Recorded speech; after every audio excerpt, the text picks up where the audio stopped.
ചെട്ടിയാർ വീടുകളുടെ ഏറ്റവും വലിയ പ്രത്യേകതയാണ് ഇതുപോലത്തെ ജോമെട്രിക് പാറ്റേൺസിലുള്ള ആത്തൻകുടി ടൈൽസ്. ചെട്ടിനാട് ഗ്രാമമായ ആത്തൻകുടിയിലെ മിക്ക വീടുകളിലെയും പ്രധാനപ്പെട്ട വരുമാന മാർഗം ഈ തറയോട് നിർമ്മാണമാണ്. ഒരു ഗ്ലാസിന്റെ പ്രതലത്തില് എണ്ണ തേച്ച ഈ മെറ്റൽ ഫ്രെയിം വെക്കും. ഇനി ഇതിലേക്ക് ഡിസൈനിന് ആവശ്യമായ സ്റ്റെൻസിൽ ഇറക്കി വെക്കും.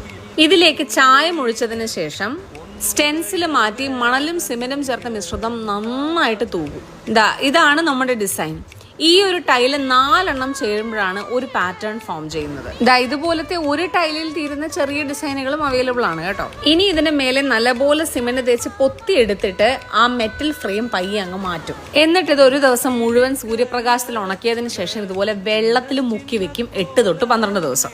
അത്തരത്തിൽ ഉണക്കിയെടുത്ത ടൈലിൽ നിന്ന് ഗ്ലാസ് പയ്യെ ശ്രദ്ധയോടെ മാറ്റിയെടുക്കുന്നു. എന്നിട്ട് നന്നായിട്ടൊന്ന് പോളിഷ് ചെയ്തെടുക്കുമ്പോഴത്തേക്കും നല്ല കണ്ണാടി പോലെ തിളങ്ങുന്ന ആത്തൻകുടി തറയോട് തയ്യാർ. നന്ദിനി പറയുന്നത് നടക്കും തോറും ഇതിന്റെ